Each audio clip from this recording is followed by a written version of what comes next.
Back to our channel future चीफर official. तो भाई बड़े सारे एस्पिरेंट जो फॉरेस्ट इंस्पेक्टर की तैयारी कर रहे हैं, वाइल्ड लाइफ गार्ड की तैयारी कर रहे हैं, वाइल्ड लाइफ गार्ड का जो एग्ज़ाम दे के बैठे हुए हैं, वो बेचारे अभी अपना रिज़ल्ट का वेट कर रहे हैं। ऑलमोस्ट आई थिंक 30-40 दिन प्लस हो गए हुए हैं। JKSB ने इसके ऊपर अपडेट नहीं दी है। और ये जो इश्यूज जो है ना, आपके कोई भी रिज़ल्ट हो, कोई भी रिज़ल्ट हो, चाहे आप कई फॉरेस्ट इंस्पेक्टर का हो, वाइल्ड लाइफ गार्ड का हो, इसका परमानेंट सोल्यूशन यही है जो मैं पिछले आई थिंक 6 महीने से बोल रहा हूँ कि हमें सिविल सेक्टर जाके, आप लोगों को सिविल सेक्टर में GAD में जाके जो है वो आपको मेमोरेंडम सबमिट करवाना पड़ेगा। अगर आप GAD में नहीं जा सकते तो आप CRU सेक्शन होती है वहाँ पे सिविल सेक्टर में, ठीक है, वहाँ से आप अपने इश्यूज़ को जो है वो गवर्नमेंट तक पहुँचा सकते हो। मैं आपको अपना मेमोरेंडम सबमिट करवा दूँ, मेमोरेंडम दे दूँगा अपना जो, ठीक है, आप करवाओ तो सही सबमिट यार।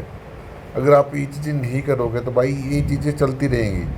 आज inspector forest inspector wild life guard वाले वेट कर रहे हैं, कल कोई और वेट कर रहे हैं। अभी बड़ी सारी पोस्टें हैं जिसका अभी रिजल्ट नहीं आना, जब सिलेक्शन लिस्ट नहीं आ रही है, तो ये इशू है यार। बट इसके लिए एफर्ट करना पड़ेगा आप लोगों को, क्योंकि यहाँ पे जो है वो गवर्नमेंट भी गूंगी बह रही है, उसको दिखता नहीं क्या चीज़ें चल रही हैं, ठीक है। तो इसके लिए बोलना पड़ेगा, चाहे आपका फॉरेस्ट जो भी इशू है रिजल्ट का या प्रोविजनल लिस्ट का जो भी इशू है, इसके लिए आपको बोलना पड़ेगा, फील्ड में आना पड़ता है। पर अनफॉर्चुनेटली कोई आना नहीं जाता। यही चक्कर है कि आपके जो है वो इशूज़ सॉल्व नहीं होते। कैसे सॉल्व होंगे यार, जब आपको कॉल दी जाती है तो भाई 10 से 11 बंदे निकलते नहीं बाहर, और घर बैठ के आपको एंग्जाइटी होती है। प्रॉब्लम रूट कॉज जो है वो यही है कि आप निकम्मे हो। कसम से कह रहा हूँ, मैं ये वर्ड यूज़ कर रहा हूँ निकम्मे वाला, सही है वर्ड। क्योंकि यार आपको अपने इश्यूज़ के लिए अपने लिए बाहर नहीं आना चाहते। जब आपको कॉल दी जाती है, जब आपको निकलना नहीं है, तो फिर दूसरा बंदा क्या करे यार। मैं अभी बार बार जो है वो JKSB ऑफिस नहीं ना जा सकता, या सिविल सेक्टर नहीं जा सकता। मैं तो एक बार गया था, अभी पूरा दिन लगा के आया हूँ। और क्या कर सकता हूँ भाई आप लोगों के लिए। ये चीज़ समझा करो यार, कोई और आप लोगों के लिए नहीं बोलता है, मैं बोलता हूँ। मेरे को बुरा लगता है जब मैं जाता हूँ तो भाई आप लोगों का जो है इतना सपोर्ट नहीं मिलता जितना मिलना चाहिए। तो अब ये चीज़ें हो रही हैं तो भाई नुकसान आपका हो रहा है ना, मेरा थोड़ी हो रहा है, ठीक है।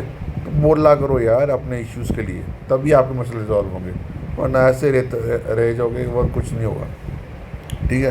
तो आप जो है वो इसके रिगार्डिंग ये बड़े सारे बंदे रिक्रूटमेंट का वेट कर रहे हैं, कौन सी एडवर्टाइजमेंट है, JEE सिविल की आएगी या JEE मैकेनिकल की आएगी।